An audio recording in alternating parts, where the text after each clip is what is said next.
ನಮಸ್ತೆ ಫ್ರೆಂಡ್ಸ್, ಇವತ್ತು ನಾನು ಫಾಲ್ ಹೊಲಿಯುವಾಗ ನಾವು ಕೈನಲ್ಲಿ ಹೆಮ್ಮಿಂಗ್ ಮಾಡ್ತೀವಲ್ವ, ಅದನ್ನು ಮೆಷಿನ್ನಲ್ಲಿ ಯಾವ ರೀತಿ ಹೆಮ್ಮಿಂಗ್ ಮಾಡಬೇಕು ಅನ್ನೋದನ್ನು ವಿವರವಾಗಿ ತೋರಿಸ್ತೀನಿ. ಅದಕ್ಕೂ ಮೊದಲು ನೀವು ಹೊಸ ವ್ಯೂವರ್ಸ್ ಆಗಿದ್ದಲ್ಲಿ ಅಥವಾ ಇನ್ನೂ ನನ್ನ ಚಾನೆಲ್ನ ಸಬ್ಸ್ಕ್ರೈಬ್ ಮಾಡದೇ ಇದ್ದಲ್ಲಿ ಕೆಳಗಡೆ ಸಬ್ಸ್ಕ್ರೈಬ್ ಬಟನ್ ಇದೆಯಲ್ವ, ಅದನ್ನು ಪ್ರೆಸ್ ಮಾಡಿ. ಆಗ ಬೆಲ್ ಬಟನ್ ಬರುತ್ತೆ, ಅದನ್ನು ಪ್ರೆಸ್ ಮಾಡಿ. ಆಗ ಆಲ್ ಅಂತ ಆಪ್ಷನ್ ಬರುತ್ತೆ, ಅದನ್ನು ಪ್ರೆಸ್ ಮಾಡಿಬಿಟ್ರೆ ನಾನು ಈ ರೀತಿ ವಿಡಿಯೋವನ್ನು ಅಪ್ಲೋಡ್ ಮಾಡ್ತಾನೆ ಇರ್ತೀನಿ. ನಾನು ಅಪ್ಲೋಡ್ ಮಾಡಿದ ತಕ್ಷಣ ನಿಮಗೆ ನೋಟಿಫಿಕೇಷನ್ ಬಂದುಬಿಟ್ಟು ಬಹಳ ಬೇಗನೆ ಆ ವಿಡಿಯೋ ನೋಡಲಿಕ್ಕೆ ಸಹಾಯ ಆಗುತ್ತೆ. ಓಕೆ, ಇನ್ನು ಲೇಟ್ ಮಾಡೋದು ಬೇಡ. ಯಾವ ರೀತಿ ಫಾಲನ್ನು ಹೆಮ್ಮಿಂಗನ್ನು ಅಂದರೆ ಫಾಲ್ನಲ್ಲಿ ಹೊಲಿಯೋ ಹೆಮ್ಮಿಂಗನ್ನು ಮೆಷಿನ್ನಲ್ಲೇ ಮಾಡೋದು ಅಂತ ವಿವರವಾಗಿ ನೋಡೋಣ ಬನ್ನಿ. ಫಾಲ್ನಲ್ಲಿ ಎರಡೂ ಸೈಡ್ ಹೊಲ್ದಿರ್ತಾರಲ್ವಾ, ಯಾವ ಕಡೆ ಮಡಚು ಹೊಲ್ದಿದ್ದಾರೆ ಅಂತ ನೋಡಿಬಿಟ್ಟು, ಅಂದರೆ ನೋಡಿ ಈ ಕಡೆ ಹೀಗೆ ಮಡಚಿದ್ದಾರೆ, ಈ ಕಡೆ ಪ್ಲೇನ್ ಇದೆ, ಇಲ್ಲೊಂದು ಅರ್ಧ ಇಂಚ್ ಆಗೋಷ್ಟು ಈ ರೀತಿ ಹೀಗೆ ಫೋಲ್ಡ್ ಮಾಡ್ಕೊಳ್ಳಿ. ನಂತರ ಕರೆಕ್ಟಾಗಿ ಈ ತುದಿನ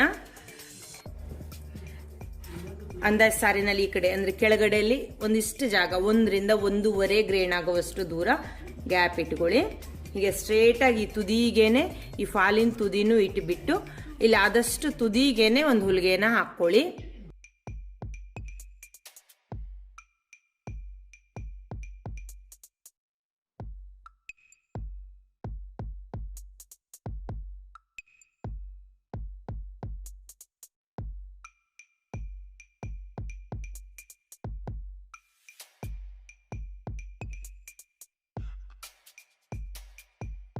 ಫಾಲನ್ನ ಈ ರೀತಿ ಕರೆಕ್ಟಾಗಿ ಇಟ್ಕೊಳ್ಳಿ. ಸಾರಿ ಇಲ್ಲೆಲ್ಲೂ ಸುಕ್ಕಿರಬಾರದು. ಇಲ್ಲಿ ನೋಡಿ, ಇಲ್ಲಿ ಅರ್ಧ ಇಂಚ್ ಮಡ್ಚಿದ್ವಲ್ವಾ, ಇಲ್ಲಿ ಮೇಲ್ಗಡೆನೂ ಹೀಗೇನೆ ಮಡ್ಚ್ಕೊಂಡ್ಬಿಟ್ಟು ಇಲ್ಲೊಂದು ಪ್ಯಾಚಿನ ಹಾಕ್ಕೊಳ್ಳಿ. ಇನ್ನು ಇದೇ ರೀತಿ ಸಾರಿ ಸುಕ್ಕಿಲ್ದೇ ಇರುವಾಗ ಹೀಗೆ ಮಾಡ್ಕೊಂಡ್ಬಿಟ್ಟು ಅಲ್ಲಲ್ಲಿ ಟಾಚಿನ ಹಾಕ್ಕೊಳ್ಳಿ. ಫಾಲಿನ್ ಹೆಮ್ಮಿಂಗನ್ನು ಮೆಷಿನಲ್ಲಿ ಮಾಡಲಿಕ್ಕೆ ಈ ರೀತಿ ಫ್ರೆಷರ್ ಫೂಟನ್ನು ಯೂಸ್ ಮಾಡಬೇಕಾಗತ್ತೆ. ನೋಡಿ, ಅಂದರೆ ಈ ರೀತಿ ಇರುತ್ತೆ. ಇದಕ್ಕೆ ಬ್ಲೈಂಡ್ ಹೆಮ್ಮಿಂಗ್ ಫೂಟ್ ಅಂತ ಹೇಳ್ತಾರೆ. ನಾನು ಫ್ರೆಷರ್ ಫೂಟನ್ನೆಲ್ಲ ಯಾವ ರೀತಿ ಚೇಂಜ್ ಮಾಡಬೇಕು ಅಂತ ನಾನು ಹಿಂದಿನ ವಿಡಿಯೋದಲ್ಲಿ ಹೇಳಿದ್ದೆ. ಅದರ ಲಿಂಕನ್ನು ಕೆಳಗಡೆ ಡಿಸ್ಕ್ರಿಪ್ಷನ್ ಬಾಕ್ಸ್ನಲ್ಲಿ ಕೂಡ ಹಾಕಿದ್ದೆ, ನೋಡಿಕೊಂಡು ಈ ರೀತಿ ಫ್ರೆಷರ್ ಫೂಟನ್ನು ಚೇಂಜ್ ಮಾಡ್ಕೊಳ್ಳಿ. ಇನ್ನು ಸೆಟ್ಟಿಂಗ್ನಲ್ಲಿ ಹೆಮ್ಮಿಂಗ್ ಮಾಡಲಿಕ್ಕೆ ಈ 4 ನಂಬರ್ ಕೆಳಗಡೆ ಇದೆಯಲ್ವ, ಈ ರೀತಿ ಡಿಸೈನು ಅಂದರೆ 3 ಡಾಟು ಮತ್ತು ವಿ, ಪುನಃ 3 ಡಾಟು ಮತ್ತು ವಿ ಅಂತ ಈ ಡಿಸೈನ್ನಲ್ಲಿ ಹೆಮ್ಮಿಂಗ್ ಮಾಡಬೇಕಾಗತ್ತೆ. ಇದಕ್ಕೆ ಇದು 4ನೇ ನಂಬರ್ ಆಗಿರೋದ್ರಿಂದ ಇಲ್ಲಿ ವೀಲ್ನಲ್ಲಿ ಕೂಡ ಇಲ್ಲಿ 4 ಇಲ್ಲಿದೆ ನೋಡಿ, ಈ 4ಅನ್ನು ಈ ಟ್ರಯಾಂಗಲ್ ಇರೋ ಹಿಂಗೆ ಸರ್ತಾನೆ ತರಬೇಕಾಗತ್ತೆ. ನೋಡಿ, 4ಕ್ಕೆ ಬಂದಿದೆ. ಇನ್ನು ಮೇಲ್ಗಡೆ ವೀಲ್, ಇಲ್ಲಿ ಮೊದಲನೇ ವೀಲ್ ಅಂದರೆ ಏನು ಈ ಉದ್ದ ಇರತ್ತಲ್ವ, ಈ ಉದ್ದ ಅಂದರೆ ಇಲ್ಲೇನು ಸ್ಟಾರ್ಟಿಂಗ್ ನೋಡಿ 3 ಪಾಯಿಂಟ್ ಇದೆಯಲ್ವ, ಈ ಪಾಯಿಂಟದ ಉದ್ದ ಅದು 3 ಇಟ್ಕೊಂಡ್ರೆ ಸಾಕಾಗತ್ತೆ. ನಂತರ ಆಮೇಲೆ ಈ ಜಿಗ್ಜಾಗ್ ಬಿಡ್ತು, ಇದು 2ರಿಂದ 3 ಮಧ್ಯೆ ಬೇಕಾಗತ್ತೆ. ಸ್ವಲ್ಪ ದಪ್ಪ ಬಟ್ಟೆ ಅಂದರೆ ಪ್ಯಾಂಟು ಈ ರೀತಿ ಬಟ್ಟೆ ಆದರೆ 3 ಬೇಕಾಗತ್ತೆ. ತೆಳು ಸಾರಿ ಆದರೆ 2 ಹತ್ತಿರ ಇಟ್ಕೋಬೇಕು. ಅಂದರೆ ಬಟ್ಟೆ ಮೇಲೆ ಇದು ಡಿಪೆಂಡ್ ಆಗಿರುತ್ತೆ. ಇದೂ ಕೂಡ ಬಟ್ಟೆ ಮೇಲೆ ಡಿಪೆಂಡ್ ಇರುತ್ತೆ. ಬಹಳ ತೆಳುವಾದ ಸಾರಿ ಆದರೆ 4 ಬೇಕಾಗತ್ತೆ. ಸ್ವಲ್ಪ ದಪ್ಪಂದು ಅಂದರೆ ಪ್ಯಾಂಟ್ ಈ ರೀತಿದಾದರೆ 3 ಮತ್ತು 2ರಿಂದ 3 ಮಧ್ಯೆ ಈ ರೀತಿ ಇಟ್ಕೋಬೇಕಾಗತ್ತೆ. ನೀವು ಈ ರೀತಿ ಸೆಟ್ಟಿಂಗ್ ಮಾಡಿಬಿಟ್ಟು 1 ಅಥವಾ 2 ಸ್ಟಿಚ್ಚನ್ನು ನಿಧಾನವಾಗಿ ಹಾಕ್ಕೊಳ್ಳಿ.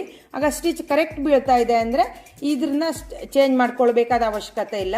ಲೂಸ್ ಆಗಿದೆ ಅಂದರೆ ಸ್ವಲ್ಪ ಟೈಟ್ ಮಾಡ್ಕೊಳ್ಳಿ, ಅಥವಾ ಹೀಗೆ ಟೈಟಾಗಿ ಮೇಲ್ಗಡೆ ಸ್ಟಿಚ್ ಬರ್ತಾ ಇದೆ ಅಂದರೆ ಸ್ವಲ್ಪ ಲೂಸ್ ಮಾಡ್ಕೊಳ್ಳಿ. ಅಂದರೆ ಬಟ್ಟೆಗೆ ಅನುಗುಣವಾಗಿ ಇದನ್ನು ಚೇಂಜ್ ಮಾಡ್ಕೋಬೇಕಾಗತ್ತೆ. ಅದೇ ರೀತಿ ಇದ್ರೂ ಕೂಡ ಈ ವಿ ಇರತ್ತಲ್ವ, ಬಟ್ಟೆ ದಪ್ಪ ಇದ್ದರೆ ಜಾಸ್ತಿ ಈ ವಿ ಬೇಕಾಗತ್ತೆ, ಅಂದರೆ ಜಿಗ್ಜಾಗ್ ಬೇಕಾಗತ್ತೆ. ಬಟ್ಟೆ ಬಹಳ ತೆಳು ಇದ್ದರೆ ಕಡಿಮೆ ಬೇಕಾಗುತ್ತೆ. ಟಾಚಿನಿ ಹಾಕಾದ್ಮೇಲೆ ಇಲ್ಲಿ ಫಾಲಿನ ತುದಿ ಬರತ್ತಲ್ವ, ಇಲ್ಲಿ ಹೀಗೆ ಫೋಲ್ಡ್ ಮಾಡಬೇಕು. ಒಂದು ಗೆರೆ ಆಗೋಷ್ಟು ಫಾಲು ಹೀಗೆ ಹೊರಗಡೆನೇ ಇರಲಿ. ಕರೆಕ್ಟಾಗಿ ಹೀಗೆ ಉಲ್ಟಾ ಫೋಲ್ಡ್ ಮಾಡ್ಕೋಬೇಕು. ಇಲ್ಲಿ ಈ ಫ್ರೆಷರ್ ಫುಟ್ ಈ ರೀತಿ ಹೀಗೆ ಕೆಳಗಡೆ ಬೆಂಡ್ ಆಗಿದೆಯಲ್ವಾ, ಈ ತುದಿಗೆ ಈ ಸಾರಿ ಏನು ನಾವು ಇಲ್ಲಿ ಮಡ್ಚಿದೀವಲ್ವಾ, ಈ ಸಾರಿ ಮಡ್ಚಿದ ತುದಿ ಬರೋ ಹಾಗೇನೆ ಇಟ್ಕೋಬೇಕು. ಕರೆಕ್ಟಾಗಿ ಈ ಸಾರಿ ಮಡ್ಚಿದ ತುದಿಗೇನೆ ಈ ಫ್ರೆಷರ್ ಫುಟಿನ ಈ ರೀತಿ ಫೋಲ್ಡ್ ಆಗಿದೆಯಲ್ವಾ, ಬೆಂಡ್ ಆಗಿದೆಯಲ್ವಾ, ಇದಕ್ಕೆ ತಾಗೋ ಹಾಗೇನೆ ಹಿಡ್ಕೋಬೇಕು. ನಿಧಾನವಾಗಿ ಈ ರೀತಿ ಮುಂದೆ ಹೋಗೋ ಹಾಗೆ ಮಾಡಬೇಕು. ನೋಡಿ, ಇದನ್ನ ಹೀಗೆ ಉಲ್ಟಾ ಮಾಡಿದ್ರೆ ನಿಮ್ಗೆ ಇಲ್ಲಿ ಎಷ್ಟು ಅಗಲ ಬಂದಿದೆ ಹೆಮ್ಮಿಂಗ್ ಮಾಡಿರೋದು ಅಂತ ಗೊತ್ತಾಗತ್ತೆ. ಇಲ್ಲಿ ಹೆಮ್ಮಿಂಗ್ ಮಾಡಿರೋ ದಾರ ಕಾಣಿಸ್ತಾ ಇದೆ ಅಂತ ಆದಲ್ಲಿ, ನಾನು ಈಗಾಗಲೇ ಇಲ್ಲಿ ಜಿಗ್ಜಾಗಿನ ಸೆಟ್ಟಿಂಗ್ ಬಗ್ಗೆ ಹೇಳಿದ್ನಲ್ವ, ಇಲ್ಲಿ 2 ಅಥವಾ 3 ಮಧ್ಯೆ ಇಟ್ಕೊಂಡಿದ್ದೀನಿ ಅಂತ. ಇಲ್ಲಿ ಹೆಮ್ಮಿಂಗಿನ ದಾರ ಜಾಸ್ತಿ ಕಾಣಿಸ್ತಾ ಇದೆ ಅಂತ ಆದಲ್ಲಿ ಇಲ್ಲಿ ಒಂಚೂರು ಕಡಿಮೆ ಅಂದರೆ 2 ಹತ್ರ ತೆಗೆದುಕೊಳ್ಬೇಕಾಗತ್ತೆ. ನೋಡಿ ಇದೇ ರೀತಿ ಹೀಗೆ ನಿಧಾನವಾಗಿ ಹೊಲಿತಾ ಹೋಗಬೇಕು. ಇಲ್ಲಿ ತುದಿ ಬರೋವರೆಗೂ ಹೀಗೆ ಹೊಲ್ಕೊಳ್ಳಿ.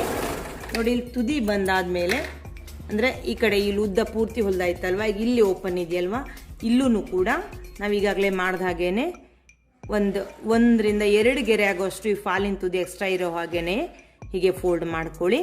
ಪುನಃ ಇಲ್ಲಿ ಮತ್ತೆ ಫ್ರೆಶರ್ ಫುಟಿನ ಏನಿಲ್ಲಿ ಬೆಂಡ್ ಆಗಿರೋ ತುದಿ ಇದೆಯಲ್ವ, ಈ ತುದಿ ಕರೆಕ್ಟಾಗಿ ಇಲ್ಲೇನೆ ಈ ಸಾರಿ ಮಡ್ಚಿರೋ ಭಾಗ ಇದೆಯಲ್ವ ಅಲ್ಲೇನೆ ಬರೋ ಹಾಗೇನೆ ಇಟ್ಕೊಳ್ಬೇಕು.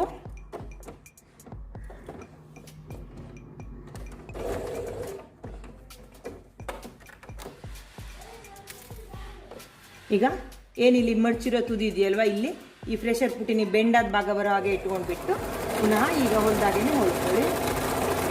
ಆದಮೇಲೆ ಎಲ್ಲ ಟಾಚಿನೇನು ತೆಗೆದುಬಿಡಿ. ಅದೇ ರೀತಿನಲ್ಲೇ ಅಂದರೆ ಈ ಕಡೆ ನೀವು ಹೇಗೆ ಹೊಲ್ದಿದ್ದೀರೋ ಅದೇ ರೀತಿನಲ್ಲೇ ಇನ್ನೊಂದು ಕಡೆ ಭಾಗ ಇದೆಯಲ್ವಾ, ಈ ಕಡೆದು ಇಲ್ಲೂ ಕೂಡ ಕರೆಕ್ಟಾಗಿ ಹೀಗೆ ಸಾರಿನ ಈ ತುದಿಗೆನೆ 1 ಅಥವಾ 2 ಗೆರೆ ಆಗುವಷ್ಟು ಈ ಫಾಲ್ ಕಾಣೋ ಹಾಗೇನೆ ಹೀಗೆ ಮಡ್ಚ್ಕೊಂಡು ಬಿಟ್ಟು ಈಗೇನು ನೀವು ಇಲ್ಲೆಲ್ಲ ಹೊಲ್ದಿದ್ದೀರಲ್ವ ಅದೇ ರೀತಿನಲ್ಲೇ ಈ ಸೀರೆ ಮಡ್ಚಿರೋ ಜಾಗಕ್ಕೇನೆ ಅಂದರೆ ಕರೆಕ್ಟಾಗಿ ಹೀಗೆ ಫೋಲ್ಡ್ ಮಾಡ್ಕೊಳ್ಳಿ. ಇಲ್ಲಿ ಸೀರೆ ಮಡ್ಚಿರೋ ಜಾಗಕ್ಕೇನೆ ಈ ಫ್ರೆಶರ್ ಫುಟಿನ ಬೆಂಡಾಗಿರೋ ಭಾಗ ಬರೋ ಹಾಗೆ ಇಟ್ಕೊಂಡು ಹೊಲ್ಕೊಳ್ತಾ ಹೋಗಿ.